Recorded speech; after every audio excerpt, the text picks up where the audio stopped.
Imagina por um momento que acordas amarrado a uma cama de hospital. Olhas à tua volta e vês que estás ligado a uma máquina cuja função é manter uma conexão entre o teu corpo e o de outra pessoa. Entra um médico no quarto e diz-te algo como: tens de estar aqui uns meses ligado a esta máquina porque só o teu corpo pode sustentar a vida daquela pessoa.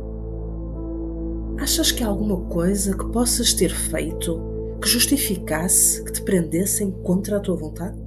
Aceitarias ficar ali, a alimentar o corpo de outra pessoa para a manteres viva às custas do teu próprio corpo? É exatamente porque o corpo de cada pessoa só ela lhe pertence que entrevistamos Patrícia Cardoso, fundadora da Associação Escolha, acerca da IVG.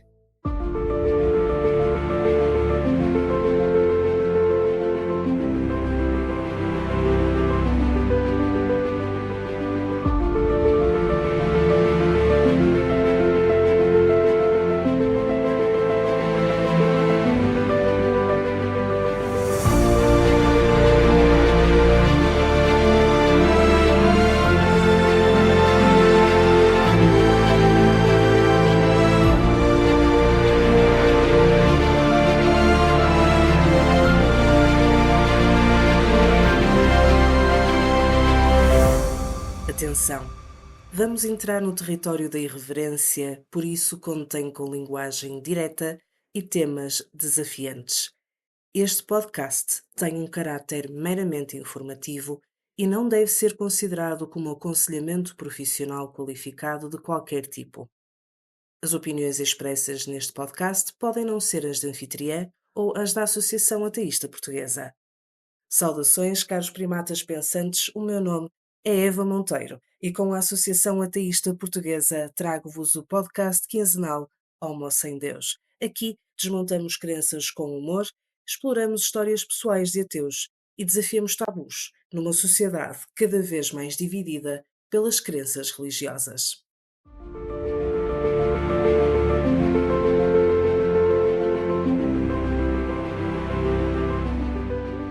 Fazemos o Homo Sem Deus para confrontarmos os temas que mais nos desafiam e incomodam. Temas que não encontramos na superficialidade do nosso dia-a-dia e que revelam a contínua perda de laicidade na sociedade portuguesa. Hoje, vamos explorar um dos assuntos mais controversos e polarizadores do momento: a interrupção voluntária da gravidez.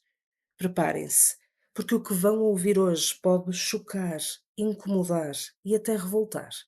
Este é um episódio onde vamos revelar as camadas mais profundas das crenças e tradições, das lutas e das experiências pessoais que muitas vezes os segmentos mais religiosos da sociedade querem manter ocultas. Mas aqui questionamos e confrontamos estas mesmas questões. Numa entrevista difícil de ouvir, estivemos com a Patrícia Cardoso, fundadora da Associação Escolha, uma voz destemida e autêntica que defende os direitos das pessoas gestantes a decidir sobre os próprios corpos. E não se enganem, o que ela conta é mais do que uma história individual. São histórias de preconceito, de uma burocracia cruel e de um sistema que ainda hoje desafia o que deveria ser um direito garantido. Fazemos o Homo Sem Deus para confrontarmos os temas que mais nos desafiam e incomodam, temas que não encontramos na superficialidade do nosso dia-a-dia e que revelam a contínua perda de laicidade na sociedade portuguesa. Hoje vamos explorar um dos assuntos mais controversos e polarizadores do momento: a interrupção voluntária da gravidez. Preparem-se, porque o que vão ouvir hoje pode chocar, incomodar, até revoltar. Este é um episódio em que revelamos as camadas mais profundas das crenças e tradições, das lutas e das experiências pessoais que muitas vezes os segmentos mais religiosos da sociedade querem manter ocultas. Mas aqui questionamos mesmo e confrontamos essas questões. Numa entrevista difícil de ouvir, estivemos com a Patrícia Cardoso, fundadora da Associação Escolha, uma voz destemida e autêntica que defende os direitos das pessoas gestantes a decidir sobre os seus próprios corpos E não se enganem, o que ela conta é mais do que uma história individual. São histórias de preconceito, de uma burocracia cruel e de um sistema que ainda hoje desafia o que deveria ser um direito garantido. Um sistema que, segundo a Patrícia, força muitas mulheres a lidarem sozinhas com as suas escolhas e as aprisiona à culpa, à vergonha, como se não tivessem o direito de dizer eu escolho. E a controvérsia é incendiada por uma das personagens mais influentes do mundo, o Papa Francisco. Ele que declarou que o aborto é um assassinato, comparando médicos a verdadeiros sicários, assassinos a soldo, por realizarem procedimentos consagrados na lei portuguesa, como na lei de muitos outros países. Como então é que estas palavras impactam as mulheres que, por diferentes motivos, optam por uma interrupção? Que tipo de pressão social e familiar e até religiosa se sujeitam a enfrentar quando tentam fazer valer o seu direito? No testemunho da Patrícia, sentimos o peso dessa decisão e os obstáculos que surgem para quem ousa lutar contra as normas sociais, que já não fazem sentido senão para oprimir mais de metade da população mundial. Entre relatos pessoais e a realidade dura da vida de muitas mulheres, esta entrevista mergulha no estigma social que continua a acompanhar o aborto, especialmente em países fortemente influenciados pela religião. Qual é o preço real deste direito conquistado a duras penas e como é tratado por uma sociedade que ainda valoriza mais o potencial da vida do que a realidade de uma mulher em sofrimento? Ao longo desta conversa, a Patrícia fala-nos sobre o tabu, o preconceito e os perigos enfrentados por quem desafia a falsa moralidade da Igreja, oferecendo uma perspectiva realista e de profunda compaixão. Será que a nossa sociedade realmente entende o que está em jogo? Será que é justo impor a visão de uma minoria sobre os corpos e as vidas de tantas mulheres? Venham comigo, vamos questionar e refletir sobre a IVG, porque este episódio do Homo Sem Deus vai provocar reflexões que, uma vez iniciadas, dificilmente vos deixarão indiferentes.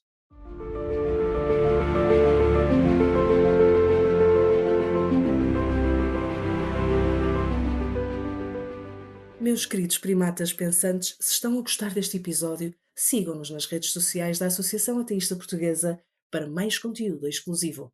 E para se manterem atualizados, visitem-nos em aateistaportuguesa.org. E não se esqueçam de deixar uma avaliação de 5 estrelas na vossa plataforma de podcast preferida. Ajudem-nos a chegar a mais ouvintes.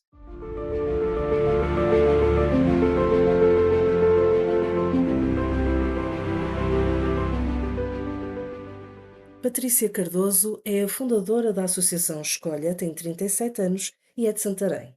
A jornalista e produtora fundou a Escolha depois de ter passado por uma experiência em que lhe foi negado o acesso à interrupção voluntária da gravidez.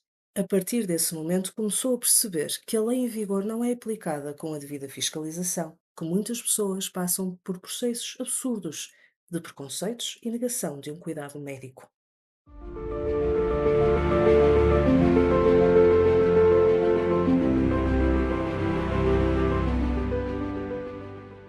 Patrícia, obrigada pela tua presença no Homo Sem Deus desta quinzena. Obrigada por estares cá. Olá, o prazer é meu, obrigada pelo convite e a Escolha tem muito prazer em discutir convosco. Fala-nos um bocadinho sobre a Associação Escolha. Qual foi a principal motivação para fundares a Associação Escolha? A Associação Escolha nasceu de uma percepção pessoal através de uma experiência pela qual eu passei em 2020, em que engravidei e não queria ser mãe, portanto queria proceder à IVG, e quando fui para isso mesmo, era a altura, vamos lembrar que era a altura da pandemia, 2020, maio, era o auge da pandemia, portanto estávamos todos fechados em casa com muito medo de sair, portanto eu liguei primeiro, não me dirigi ao hospital mais próximo que era das Caldas da Rainha, liguei primeiro e logo nesse primeiro telefonema fui confrontada com uma displicência da pessoa que me atendeu e uma nega, aqui não fazemos. e aqui não fazemos IVG. E eu fiquei perplexa porque votei e achei, como várias mulheres acham, que pronto, está votado, é legal, portanto podemos proceder a uma IVG em qualquer hospital público. Não foi o caso, e o que me disseram foi que depois de, portanto, o hospital era no seu todo objetor de consciência, um termo que eu nunca tinha ouvido, e que iriam encaminhar-me para um centro de saúde onde eu faria as consultas e depois teria que ir para Lisboa fazer o procedimento. E aquilo tudo pareceu-me imediatamente um absurdo e uma violação da lei. Eu sou jornalista, portanto nunca tinha ouvido falar sobre isto, como assim? E pensei, estou a ser desrespeitada, imediatamente desliguei, não quis mais saber do hospital e pensei, já que me vão mandar para Lisboa, vou eu para Lisboa. Porque eu não sei de quanto tempo estava grávida, pandemia, com todas as questões que isso na altura acarretava, portanto, para onde é que me vão mandar? Vão-me mandar para a Clínica dos Arcos. Então vou eu à Clínica dos Arcos. Porque é que eu vou estar a ir para as Caldas de Rainhas se depois tenho que ir para Lisboa? É claro que o que acontece é que quando um hospital te reencaminha para centros de saúde para tu andares ali num carrossel, tu não pagas. E quando vais por ti à Clínica dos Arcos, pagas, e pagas bastante, é muito caro. Na altura foram 600 euros pelo ato cirúrgico, que é o que fazem. E eu fiquei bastante chocada com esta realidade, porque foi muito ágil na altura. Portanto, liguei imediatamente a seguir ao hospital, liguei para eles, uma sexta-feira, ok, vem cá na segunda ou terça, ok, então para a semana vamos fazer o procedimento. Foi muito ágil. É um sítio onde, obviamente, só fazem aquilo, portanto, teria que ser. Mas eu fiquei muito chocada. Então, espera aí, quem não pode pagar? Eu tinha um parceiro, tinha uma amiga comigo, podia pagar. E quem não pode, que é a grande maioria. E quem não pode se deslocar da sua casa por várias circunstâncias, não é? Então, estive aqui, escrevi sobre isso e o que percebi foi que não se fala sobre a IVG. As pessoas que fazem, mulheres e pessoas gestantes, não falam sobre isso, porque o estigma que acarreta, e nós vemos isso, não é? Quando os movimentos mais conservadores atacam o quê? É sempre o aborto. Portanto, ainda há muito estigma, apesar da lei estar lá, ainda há pessoas que a questionam, pessoas que a querem deitar abaixo. Portanto, não é um direito adquirido e é um direito pelo qual temos que estar constantemente a lutar. Então, 4 anos depois, com várias coisas cimentadas na minha vida também, eu entendi que, ok, agora é a altura para usar o meu conhecimento adquirido ao longo deste tempo e o caminho que eu tenho feito para entender que realmente algo se passa aqui, que a própria lei é muito restritiva, e simplesmente não há uma associação que fale exclusivamente sobre a IVG. Portanto, a escolha vem, no fundo, colmatar uma lacuna importantíssima, um assunto que é muito importante nós discutirmos. Nós sabemos que a lei do aborto, a lei que permite o aborto, é muito recente, não é? Éramos adultas já quando esta lei passou. A Associação Escolha vem defender esta lei da mesma forma que ela passou. Ela pode ser revista, pode ser deitada abaixo, pode ser retirada. Tudo pode acontecer. Na verdade, uma lei não é escrita em pedra, não fica para toda a eternidade e a democracia é uma coisa que se faz, que se vai fazendo e que se defende diariamente e que nunca pode deixar de ser defendida.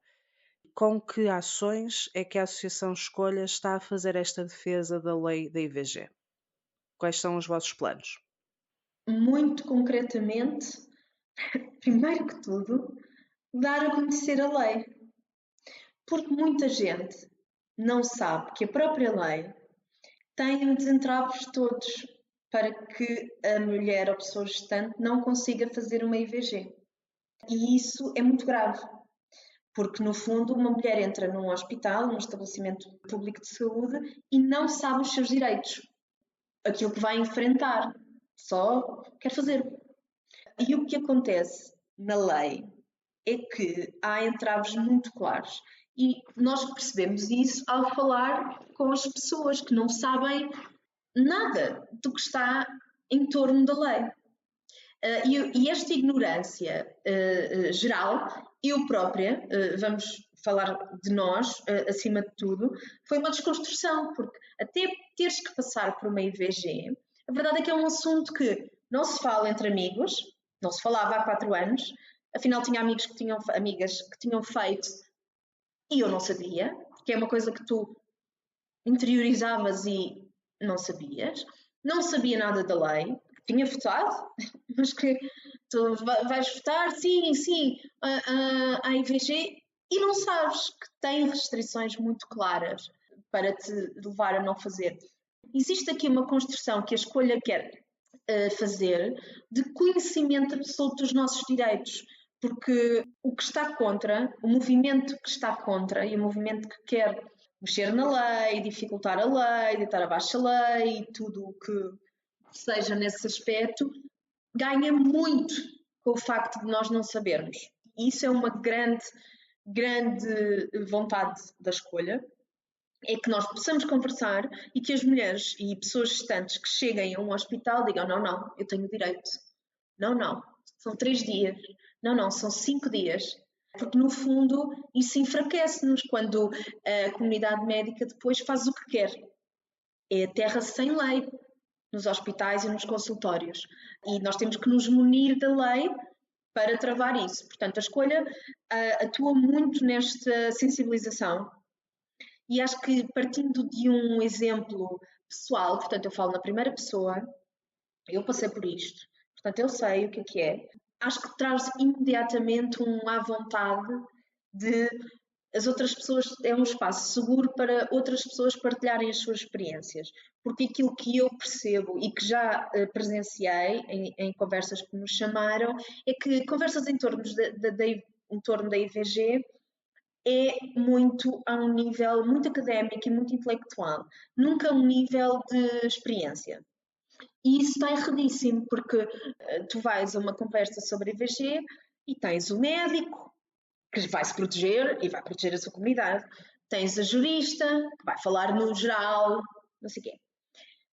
Mas o que interessa aqui, quando há uma coisa tão ainda envolta em tabu, é chegar alguém e diz: eu fiz uma IVG, eu sinto-me empoderada por fazer uma IVG, eu passei por isto, eu passei por aquilo. Onde é que estão essas pessoas, percebes? Eu acho que é muito importante tirar de uma conversa abstrata de números e de procedimentos e não sei o quê e passarmos para a experiência pessoal, porque toda a mulher tem voz e toda a pessoa gestante tem voz. E neste assunto, muitas vezes essa voz é calada e dá muito jeito às instituições que assim o seja, não é? A muitas instituições, não só a comunidade médica, não só as pessoas que estão contra a existência de uma lei que permite e que garante o direito à IVG, mas também outras instituições que, pela sua própria natureza e por serem dogmáticas, têm todo o interesse em manter a mulher subjugada. Eu, na minha experiência, não existe uma posição oficial da Associação Ateísta Portuguesa em relação à IVG, porque não é esse o nosso âmbito como associação, mas a minha posição pessoal, como mulher, é que eu escolhi não ter filhos. Essa foi uma escolha de vida. Eu escolhi isto conscientemente e se tivesse o azar de, por algum motivo, engravidar, eu recorreria certamente à IVG. É uma decisão que já está tomada há muitos anos e eu sempre me senti protegida por esta lei. Percebo, depois de tomar contacto com a Associação Escolha, que essa escolha que eu devia ter e que está consagrada na lei, na verdade é uma escolha que vem como um presente envenenado. E uma das coisas que me acontece enquanto mulher e enquanto portuguesa é que me vejo inserida numa comunidade e numa sociedade muito religiosa, especialmente aqui no Norte, e tenho, por exemplo, a consciência de que se algum dia fizesse uma IVG, nunca o poderia fazer com o apoio da minha família, que é extremamente católica e que nunca poderia estar ao meu lado nessa decisão. Para mim isto seria um segredo que eu teria que manter para o resto da minha vida em relação às pessoas da minha família. Sentes que isto acontece com mais mulheres em Portugal? Que este pensamento religioso pró-vida, o chamado pró-vida, que sabemos que não é bem pró-vida, especialmente depois da criança nascer, mas achas que esta cultura religiosa e especificamente católica e evangélica pró-vida dificulta o acesso ao IVG às mulheres? Muitíssimo, acho que é a principal causa de estigma em torno, porque nós fomos educadas ainda numa perspectiva de servirmos como mães. E é essa a nossa função primordial numa sociedade. E entender que não é esse o nosso papel, que nós próprias escolhemos. Há aqui muitas desconstruções. Há uma certa geração, que é eu tenho 37, portanto, que é a minha, que está no meio. Foi educada de uma certa maneira, mas não vive dessa maneira. Então nós somos a geração que está a quebrar, até é a geração que viveu antes da tecnologia e depois da tecnologia. Então nós estamos aqui, eu fui educada de uma maneira, e no meu caso a minha mãe, que passou por abortos por razões médicas, sempre foi a favor, sempre a votar, ficou muito emocionada quando passou, mas não é o caso de toda a gente.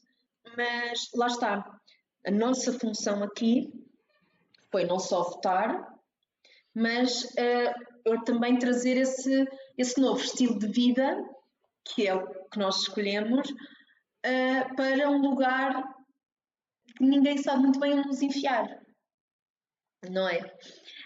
Então, é muito difícil, porque mais do que entender que está lá a lei, ou que nós também fazemos isso, mas nós estamos num privilégio de poder ser ativistas e poder ir para a rua e poder mudar a lei. É o nosso papel, enquanto numa posição privilegiada, ótimo.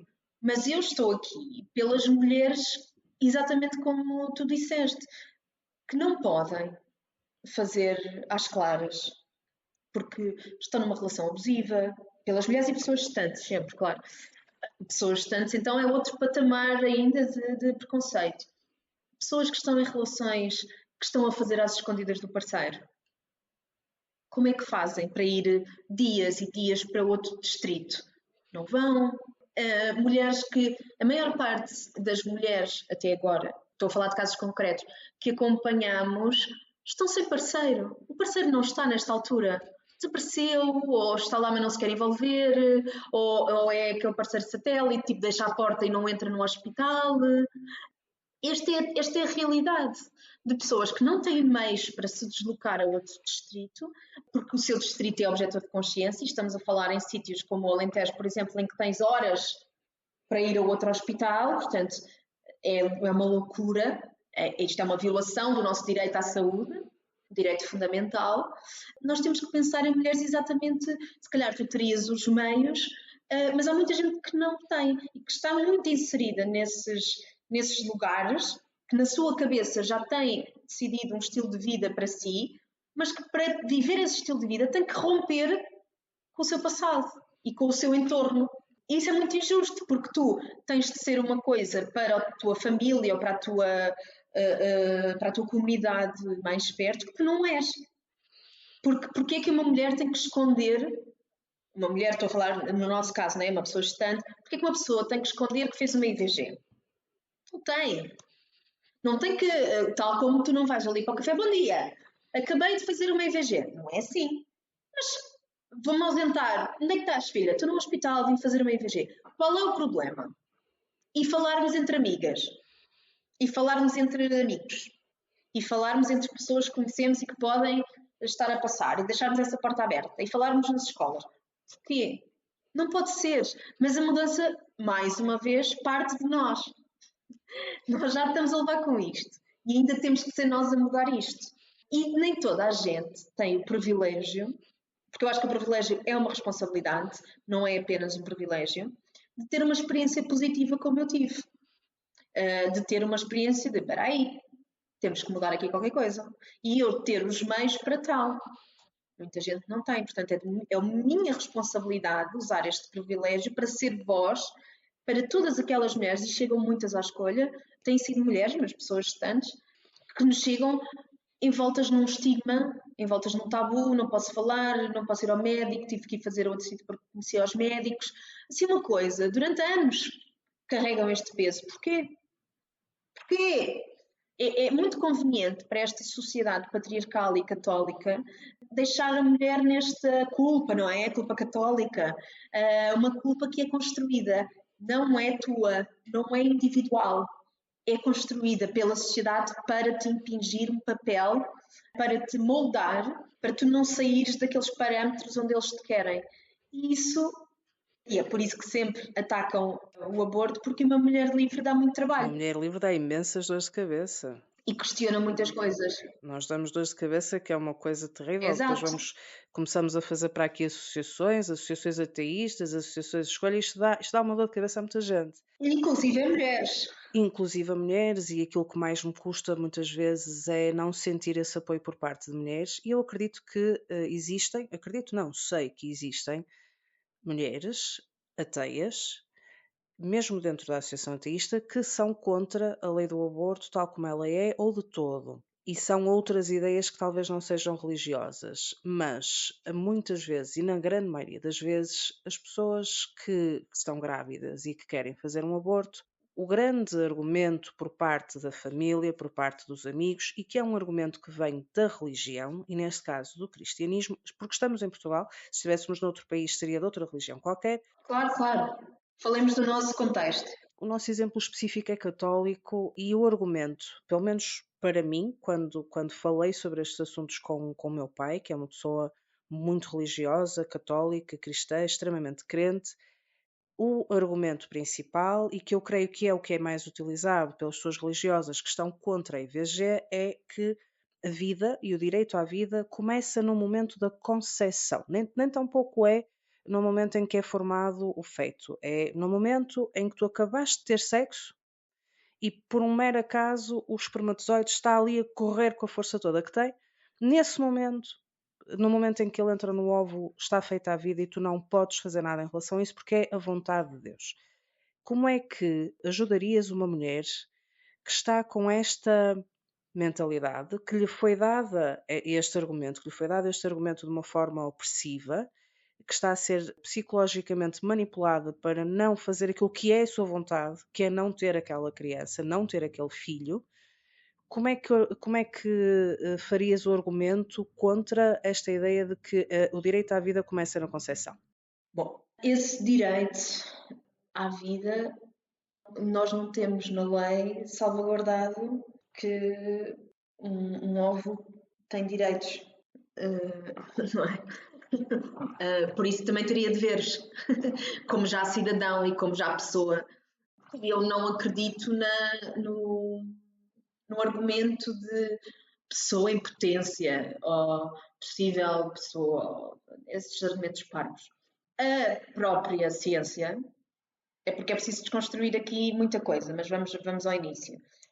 Portanto, existe sim uma fecundação, não é? Lá chegou o espermatozoide ao óvulo e formou um embrião, que é uma coisa muito, biologicamente falando, invisível. Celular. Não tem nada, não tem sentimentos, não tem nada.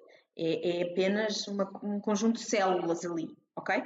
Portanto, nós não vamos agora dizer que as células são pessoas em potência. Só. Portanto, qualquer célula é uma pessoa. Calma. E é um embrião durante algum tempo, e no nosso caso, durante o tempo legal para fazer uma IVG, é o tempo em que está um embrião, está uma coisa muito pequena, ainda não formada, e há teorias, porque a ciência é uma coisa que evolui, graças a Deus, e há teorias em que nem sequer. Portanto, é bom ter os argumentos da ciência para rebater coisas idiotas. Nem sequer se houve coração, não é isso. São as células que vão formar um coração que se ouvem. Portanto, é a nível celular que tu estás a ouvir, não é um coração, porque há muitas coisas dessas nas ecografias, não é? Portanto, nós aqui estamos a falar de desconstruir ideias muito, muito enraizadas, só que tu estás a lidar com um movimento que te coloca imagens de bebés desconstruídos, não é? Como se formos buscar todos os movimentos pró-vida que têm a audácia de ir para a rua e a audácia de estar com cartaz e seja o que for, é a imagem de um bebê. de um bebê com 6 meses, ou seja o que for, mas para aí. E não é, quando tu fazes uma IVG, é um saco gestacional com um embrião pouquíssimo formado e sangue. E nós temos que desconstruir a própria realidade do que é uma IVG. Não é um bebê, ok? Não é mãozinhas e pezinhos, não é. Isso é muito difícil, porque as pessoas querem acreditar nisso, não é mais fácil. E também é o tipo de imagens, como nós vemos, por exemplo, nas campanhas horrendas dos Estados Unidos, é o tipo de imagens que tu vês, são bebés a sangrar. Como assim? Vou tirar um bebê e não sei o quê. No nosso caso, nós vamos pela nossa lei, pelo nosso contexto. Mas, por exemplo, a OMS está a pensar, está a rever se vai ter limite ou não para a IVG. Portanto, não tem para países subdesenvolvidos, não existe limite para a IVG, porque aí são outros contextos, mas está a pensar se revê ou não, porque na prática, aqui estamos a falar de um conjunto de células ter prioridade em relação a uma vida ativa, com história, que é da mulher.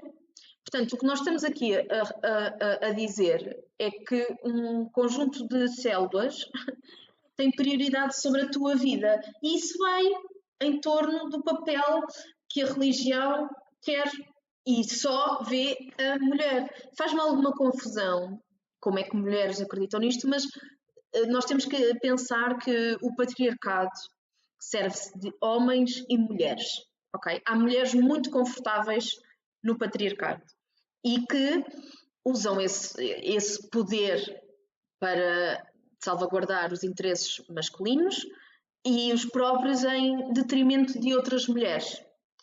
E este é um pensamento que nós temos que desconstruir, porque há mulheres que não sei o quê. O patriarcado serve-se de homens e mulheres machistas. Portanto, é duro entrar numa sala e ter uma médica a atingir-te por todos os lados e a ser preconceituosa. É muito duro. Mas é a realidade. Porque também foi assim que nós fomos educadas, não é? Portanto, tens que desconstruir anos e anos de pensamento e temos que pensar que temos uma democracia muito nova e temos um país que viveu durante muito tempo numa ditadura católica fervorosa. Portanto, o nosso contexto é este. A nossa, como tu dizias e muito bem há pouco, a lei é novíssima, 17 anos não é nada. Nós temos que lembrar que as pessoas que votaram contra no primeiro e no segundo referendo, e uma delas é Presidente da República, estão no ativo, ainda estão nos cargos de poder. Nós ainda não ultrapassamos essa geração, nós ainda não fizemos esse salto.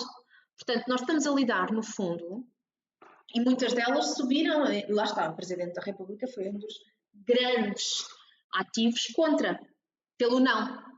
Portanto, isto tudo é importante saber para entender o contexto em que esta ainda é uma força muito grande que move muita gente no país e que tem a comunidade médica e os lobbies da comunidade médica e o lobby católico por trás, como é óbvio. Nós ainda estamos a muito tempo de... Nós estamos a iniciar uma conversa. Eu costumo dizer que a geração anterior foi a geração que lutou pela lei, lutou pela existência da lei, lutou para que tivéssemos isto no papel, para podermos, porque foi a geração que viu muita gente a morrer por abortos ilegais e a ter que sair do país e a ter filhos que não queria. Nós somos a geração que tem que defender a lei, que temos que melhorar a lei. E é uma responsabilidade muito grande. Lá está, há muita reverência ainda aos valores católicos que colocam a mulher no papel de mãe e esposa. Ponto. E mãe e esposa... colocam as outras pessoas gestantes em lado nenhum. Em lado nenhum, por amor de Deus, nem sequer, não é? Não estão... essas pessoas estão num limbo e estão em nichos, não é? Estão em nichos muito fechados, mas enfrentam grandes preconceitos na sociedade ainda. E nós temos que sair dos nichos, sair das grandes cidades e entender que assim que tu passas o rio, a realidade é outra. A realidade do Alentejo é outra, a realidade do Norte, onde estás, é outra, a realidade do Algarve é muito complicada e das ilhas então nem se fala. O Portugal que nós temos não é Lisboa, ok? Mas Lisboa tem o privilégio de estar mais perto das instâncias que podem mudar, estar mais perto de certos ativismos que podem influenciar a uma mudança, mas não representa Portugal de todo, de todo. E eu vivi no Alentejo, tenho pessoas muito próximas nas ilhas, de todo. São realidades muito diferentes, onde a mulher ainda é muito subjugada, é muito dependente financeira. Portanto, imagina, ninguém tem 600 euros para ir fazer à Clínica dos Arcos sem ninguém saber, não é? E é muito ainda subjugada a uma violência doméstica e a alguma ignorância perante os seus direitos, que é muito complicado. É para essas pessoas que nós estamos a falar. Achas que somos um Estado suficientemente laico para que a IVG deixe de ser uma questão? Nós não somos um Estado laico. A partir daí, não sei quando, não sei se eu e tu vamos ver um Estado laico na sua plenitude, ou seja, na lei e numa sociedade que não coloque a religião no poder. Não estamos lá. Não estamos lá e temos tido casos muito frequentes e muito chocantes de como a influência da Igreja permite crimes hediondos. E se formos pensar no papel da mulher dentro dessa própria religião, é inexistente. Não, uma mulher não pode ser padre. Há coisas muito chocantes que as próprias mulheres que, ok, eu decidi ser crente e tal, mas o que é que isto na prática me diz a mim enquanto mulher? Porque do que é que eu sou dentro desta religião? E existe essa submissão perante uma ideia que depois na prática, onde é que estamos? Não estamos. Mas será que é uma escolha? Eu já faço muito essa reflexão porque acho que cada caso é um caso. Como estávamos a falar, nós somos a geração que ainda cresceu sobre esses valores. A geração mais nova, dos 20 e assim, já acho que já não. Na prática, eles cresceram com tudo, cresceram numa democracia, com tudo à mão, com tudo ali mais ou menos. Então, não existe estamos a tentar mudar isso também, não existe uma noção de justiça social aplicada com conhecimento das leis nos miúdos mais novos. Portanto, estão cheios de força, estão cheios de vontade. Acho que a questão do género é é a grande questão dessa geração, mas depois não sabem as coisas básicas, tipo de se engravidares, porque estão a usar cada vez menos preservativos, comportamentos cada vez mais promíscuos por causa das apps e das redes sociais. Isso, não é? Então há muitos miúdos aí de 20 anos assim meio perdidos sem saber o que fazer, porque não estão salvaguardados com. Mas isso também é uma questão de educação, não é? Mas também há movimentos importantíssimos, há clubes feministas que eu, na minha altura não havia, nas faculdades. Portanto, eu acho que eles querem e têm a vontade e já cortaram com esse vínculo desde cedo ou nunca o tiveram com as famílias, que nós, como estavas a dizer, não fizemos, mas precisam de orientação, precisam do conhecimento. A nossa geração é a geração que há de ser Presidente da República, que há de ser Primeiro-Ministro. Está nas nossas mãos aquilo que vai acontecer a esta geração quando eles tiverem a Exato. nossa idade. Portanto, no fundo, a maior responsabilidade é a nossa. Nós que temos agora 35, 40, que estamos a aproximar-nos daquela Que é meia-idade que maravilhosa. achávamos que nunca íamos ter, porque nós achávamos que íamos ser jovens para toda a vida. E agora estamos com este peso, desta responsabilidade de garantir um futuro mais justo, mais igual, mais consciente para toda uma geração que veio a seguir a nós e que está efetivamente um pouco perdida. Quando olhas para a oposição ao aborto, à IVG, conforme dizias há pouco, Ainda há pessoas que vão para a rua com cartazes e muitas vezes a mostrar bebés completamente formados, e faz quase parecer que a IVG é um parto prematuro no qual se comete um homicídio. É isso que se tenta passar, é essa a ideia que é estúpida. Quais são, a teu ver, além da Igreja Católica que está cimentada, que está no poder, que se coloca contra e, portanto, parte do princípio que as pessoas vão seguir a sua deixa, mas há outros grupos religiosos em Portugal. Tens exemplos, tens visto com as associadas da Associação Escolha e com pessoas que procuram a tua ajuda, tens visto pressões de outros grupos religiosos? Não. É a Igreja Católica a principal personagem do movimento pró-vida que pratica um assédio grave físico. Eu acho que em Portugal as outras religiões funcionam em nichos fechados entre si, tanto que não, lá está, não ocupam espaço na agenda noticiosa, não ocupam espaço, não têm esse poder, porque a religião católica ocupa esse espaço no nosso país e as outras religiões são satélites que funcionam autonomamente, mas que não atuam no espaço público. Existe a religião católica e uma pessoa pode ser católica e desconstruir-se e ser a favor da IVG, e depois existe o fanatismo. E o fanatismo que usa a figura de Deus para tudo, para todos os atos hediondos. Portanto, não é meter a Igreja Católica toda no mesmo saco, não é isso, mas existe uma larga facção dessa religião que não está para se desconstruir, não está para ser uma coisa e ser outra, aceitar que se pode ser tudo e viver a religião à sua maneira. E depois os praticantes mais fanáticos são mais envelhecidos, mas há muitos jovens que, através das famílias, ou sei lá, sentem-se perdidos e precisam de acreditar em alguma coisa. Os movimentos pró-vida são movimentos muito... Se não fosse tão trágico, era cómico. Porque são, assim, movimentos que... uma trágico-comédia muito grave, que tu olhas para aquilo e tu pensas, como é que uma pessoa pensante acredita nisto? E sempre, isto é muito importante dizer, sempre no lugar de culpa da mulher. A culpa católica é um dos grandes cancros desta sociedade. E a culpa católica na mulher é um dos grandes entraves à nossa emancipação. E eu própria falo, porque quando...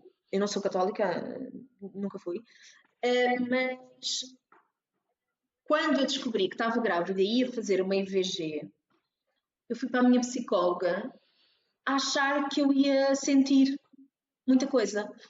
Achar que ia ser uma grande pese, uma grande trauma e não sei o quê. E isso vem de onde?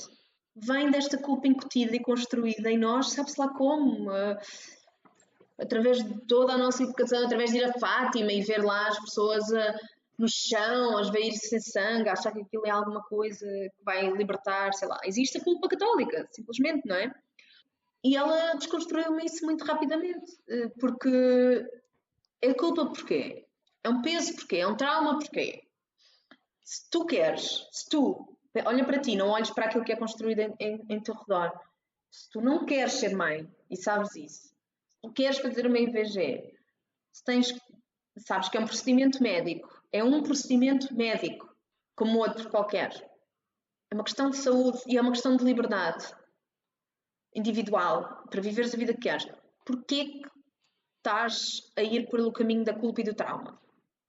Isso é-te incutido pela sociedade. Vais travar a tua vida neste momento. Porquê? Porque é antinatura uma mulher não querer ser mãe. Antinatura digo para a sociedade, não para nós. E isso, portanto, mesmo as pessoas que não são religiosas, é uma coisa transversal à nossa educação, esta culpa. E a culpa religiosa para mim é assim um dos grandes fatores da religião que me causa mais transtorno. Porque tu podes acreditar e viver na tua verdade e seguir. Mas essa coisa de incutir culpa por viveres uma vida que é aquela que tu queres, a mim não faz nenhum sentido. E é isso que os movimentos pró-vida tentam incutir, religiosos, sobretudo católicos, que Jesus não quer. Jesus disse que não sei o quê, Jesus fez aquilo. Jesus não disse nada disso, não é? Usa-se a palavra de Jesus e de Deus em vão. Em vão. Não está lá escrito em lado nenhum que um espermatozoide fecunda um óvulo e não existe isso em lado nenhum. Existe uma. Eles sabiam lá. Existe.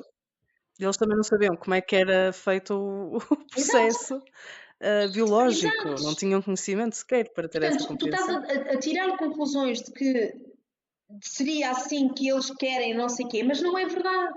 Portanto, não está em lado nenhum isso, ok? É uma construção muito pensada e delineada pelos poderes, sobretudo masculinos, patriarcais, para que tu vivas nessa bolha de o caminho é só um, e se fugires a esse caminho estás a desviar-te da vida e estás a cometer crimes hediondos, quando não é verdade. Não é verdade. E o fanatismo não olha a discursos razoáveis. Eu acho que em Portugal, depois lá está, quando a agência noticiosa não vai para isto, porque obviamente a Igreja Católica é transversal na sua influência, inclusive nos meios de comunicação, existe uma pressão, por exemplo, da Clínica dos Arcos, pessoas que vão rezar para a porta, pessoas que vão chamar assassinos às pessoas que vão à Clínica dos Arcos fazer uma IVG. Estão na sua vida, calminhas, e têm que levar à porta com fanáticos, pessoas que não têm mais nada para fazer na vida, a não ser incutir este tipo de assédio, interferir na liberdade de escolha de outra pessoa em nome de um Deus que não disse nada daquilo. Portanto, isto é gravíssimo.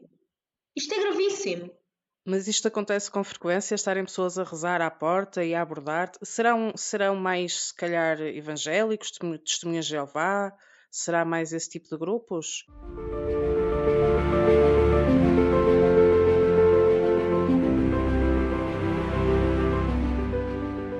Curiosos sobre o tipo de grupos que tentam impedir, através das rezas, da sua presença, da pressão social, que uma pessoa gestante leve a cabo uma intervenção legal como a IVG?